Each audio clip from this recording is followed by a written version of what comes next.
I need a breather, so that's why I'm talking about the subclasses of one of my favorite class today, the Artificer. Welcome to the Attic Dungeon. My name is Sam, and whether you want to brew some potions or just become a walking tank, I'm here to help you with everything. Huzzah, Artificers, one of my top 3 favorite classes in the game, so we're going to talk about their subclasses. They have 4 subclasses so far, because they are the youngest class in the game. They got 3 when they came out, 1 got added along the way. I'll be talking about 2 per episode. Very simple. Today we'll be talking about the alchemist and the armourer. What else can I say about subclasses? Oh yes, they gain features at level 3, 5, 9 and 15, so you get 4 features, which is nice considering that you're only a half spellcaster. You need some extra pizzazz to stay relevant in the game.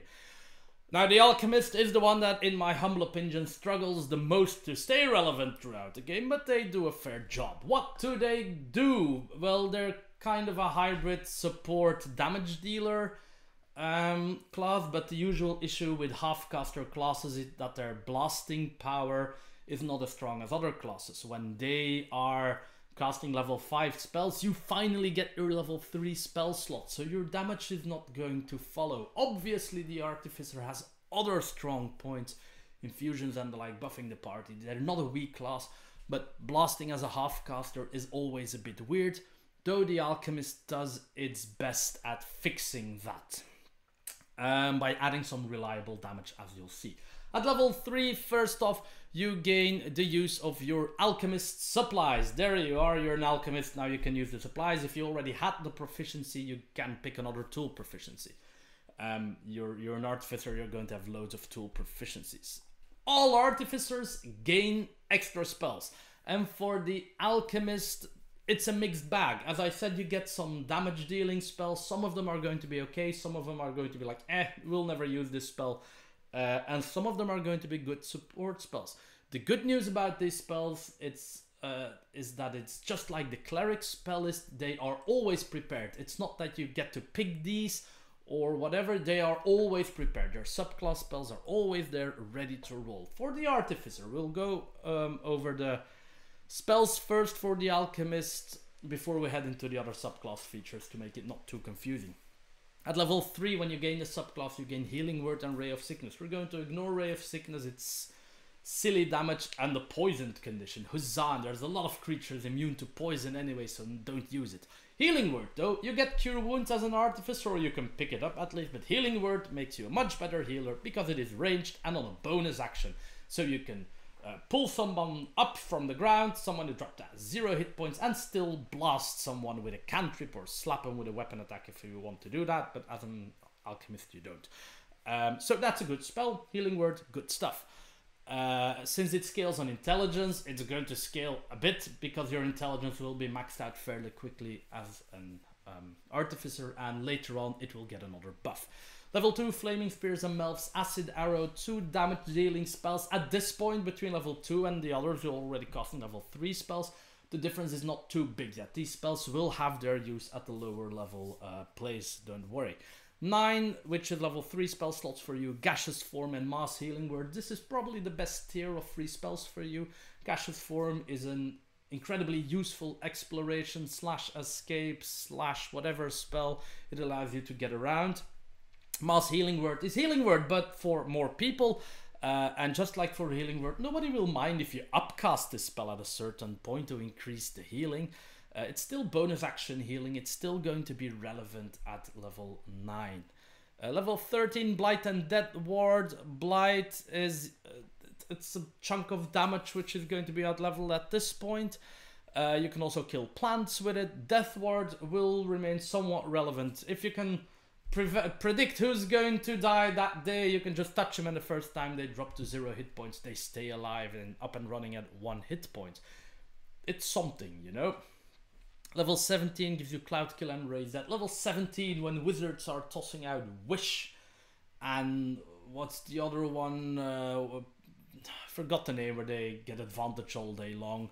You get Cloud Kill, which is still useful for blocking vision and dealing damage and doing some crowd control, but out-leveled again, and raise dead, so now you can resurrect someone better. You already got, I think, Revivify is in your spell list, so that's a thing, but here's a better form of resurrection. Well, better, if the target has been dead for a longer while, you can still fix them. So the spell list is not good to meh. The level 9 tier is by far the best tier, and the healing word and mass healing word will be useful throughout the game. That's pretty much it. You also get experimental elixirs at level 3. Artificers get a lot of stuff at level 3. At the end of a long rest, you will create an elixir. It's randomly determined by rolling on a table. There's 6 options. There's a healing potion, a basic one. A potion that gives you armor class, one that gives you 10 feet of movement for an hour, one that allows you to fly 10 feet for 10 minutes, an alter self potion, and a mini bless, like you drink it and you are blessed for a minute. So for one combat, basically, you gain the effects of bless. The armor one, the bless one, somewhat the flying one are going, and maybe the alter self one and the speed one are going to be relevant throughout the game. They don't need to scale. The healing potion will be useless once you pass, I don't know, level 10 or whatever, because it won't heal for enough to use it in combat, to justify using it in combat, just like many other healing spells. And the... Oh, there was one left. Yeah, the flying one is weird, period. These aren't the best potions, and they don't scale really well when you level. They don't change at all. Obviously, healing potion will become a bit stronger because it's also tied to your intelligence modifier, but it's still only 2d4 plus you're in, so it's a beefed up healing word. It's not bad, and you can hand it out, but meh. At level 6 you create 2 potions at the start of the day. At level 15 you create 3 potions at the start of the day. If this sounds underwhelming, well, you can also sacrifice a level 1 spell slot to create a potion of your choosing. So there's some way to make sure that you will have the armor potion when you need it, or the flying potion when you need it, or emergency healing. So there's an option there. And then this becomes actually good. If you sacrifice level 1 heal slot that you would use on healing word, which is 1d4 plus 5, let's say, and this is 2d4 plus 5, that's doable at this point. Or when somebody else needs to heal, whatever. But they don't scale really well. Still, I like the feature, I like the idea of the feature. I only wish that the potion scaled better. Alchemical Savant is our level 5 feature. Basically, when you deal acid, fire, necrotic, or poison damage, or when you heal someone, you get to add to your intelligence modifier to 1 roll included in the spell, which can be really good. Suddenly your level 1 healing word is healing if your intelligence is maxed out for 10 plus 1d4. That is awfully good for a level 1 spell slot, and will actually again remain relevant for quite an amount of time. This will also impact your cantrips if you've picked the right ones. So this is how the alchemist is trying to stay relevant blasting and healing wise with only half the spell slots. It will work somewhat. There you are. It won't be awful. Your that's the alchemist is not awful. They're okay, and this is a feature that keeps them okay throughout the game. The fact that you get this at level 1, the fact that it scales with intelligence, like everything in your class does, is going to make this okay. Level 9, restorative something, restorative regents.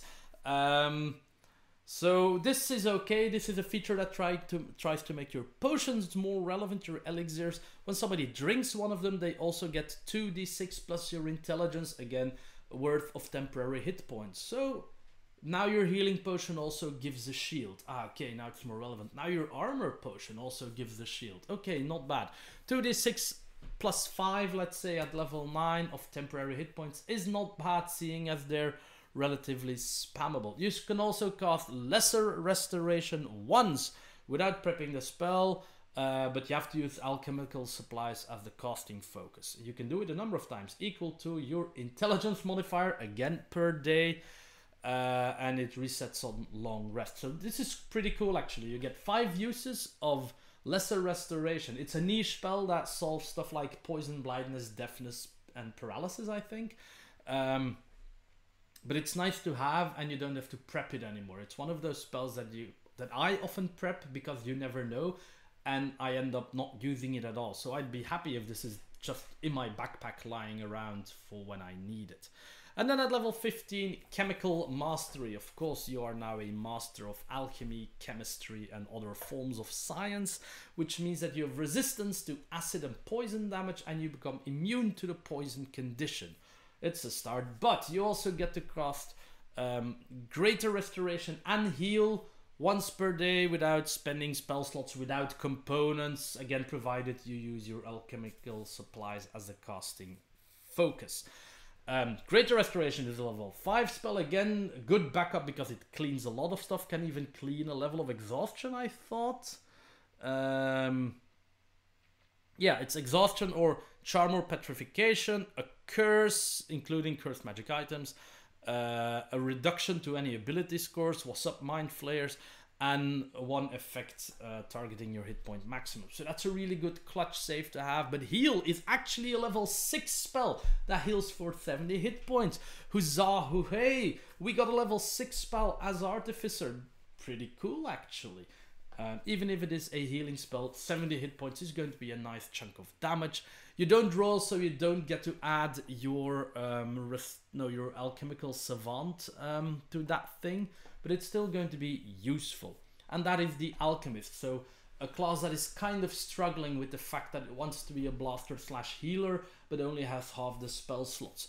Alchemical savant is going to pull its weight. The fact that you get a few free supporting spells in your backpack is also going to pull its weight.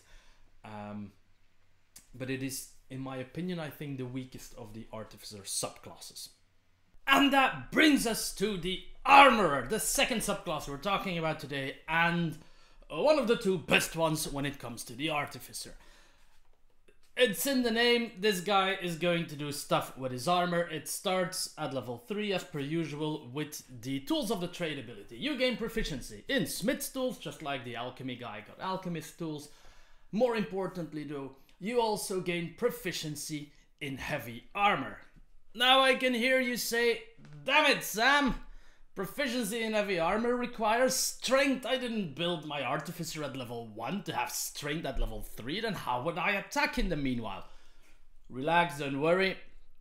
One of the other features specifies how this armor is going to work out for you.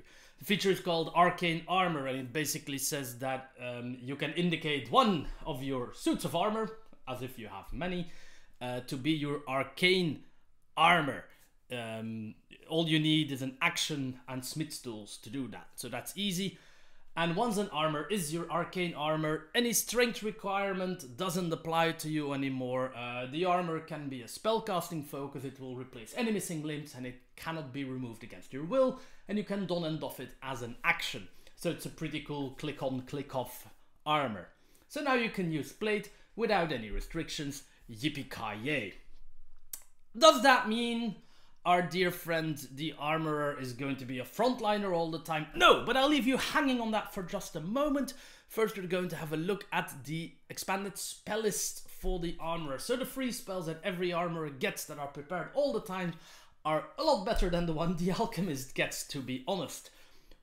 Notwithstanding, there's a few damage dealing spells, Thunderwave, Shatter, Lightning Bolt, that come at later levels and have the same issue that those spells had for the Alchemist, namely they will be outscaled by what your party members are doing. Nonetheless, it is still good to have a few blasting options as an Artificer because your class list has none. And Lightning Bolt, even if it comes late, is still fun. I cannot resist firing Lightning Bolt, so I won't be able to resist firing them as an Armor Artificer. The other spells, though, are pretty good. You get Mirror Image at 5th level, so that's another defensive option. Hypnotic Pattern, doesn't matter what the level is, as long as your intelligence is on par, this will remain a very strong spell to influence combat. So huzzah for Hypnotic Pattern. Fire Shield and Greater Invisibility. Greater Invisibility will always be relevant. Fire Shield, depending on the circumstances, those resistances and immunities can still come in handy. Same, Pass Wall and Wall of Force are utility spells. Wall of Force can be such a great containment spell in any situation, and Pass Wall is niche, but hey, that's the Artificer life, you know, all our spells are niche. At least this is a special niche spell that others don't get. Now, I was talking about being a frontliner as the Armourer. You can be and you cannot be. The armor actually that you wear has 2 modes, and you can switch those modes after a short or a long rest. The fact that you can do that after a short rest is actually pretty bonkers because you can adapt on the fly. The first mode your armor has is Guardian mode, designed, you'll never guess it, to be in the front line of things.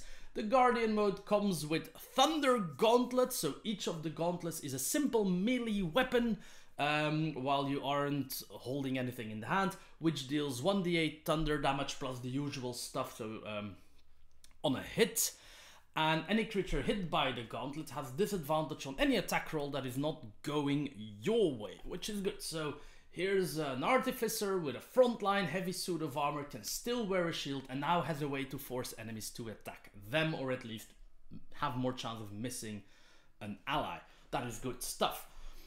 On top of that, you also gain Defensive Field. Now, when the Artificer was still in Unearthed Arcana, Defensive Field was way too strong, so they nerfed it a bit, but it is still pretty good. As a bonus action, you gain temporary hit points equal to the level in the class that you have. So the more Artificer levels you have, the more temporary hit points.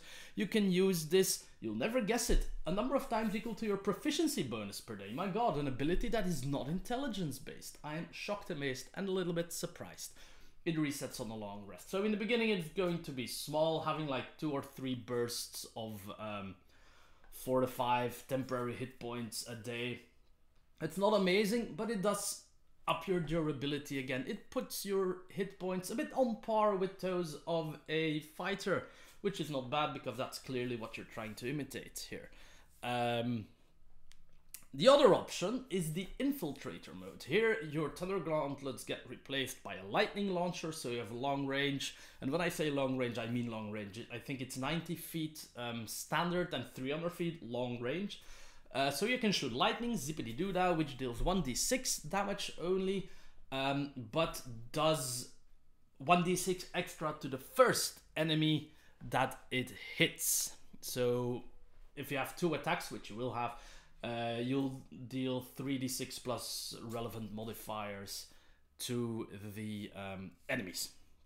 You also get 5 feet extra walking speed, and your stealth checks are no longer influenced by the weight of your armor. What I mean is your plate armor does not have disadvantage anymore on stealth checks. So here they are sneaking around in plate. I love the idea. It's stealth Iron Man with a giant lightning gun. At level 5, as I already said, you will gain the extra attack. This class loves shooty, bang bang, punchy, pung pung moves, whatever. So extra attack is going to be really good for you. Level 9, armor modifications, also very strong.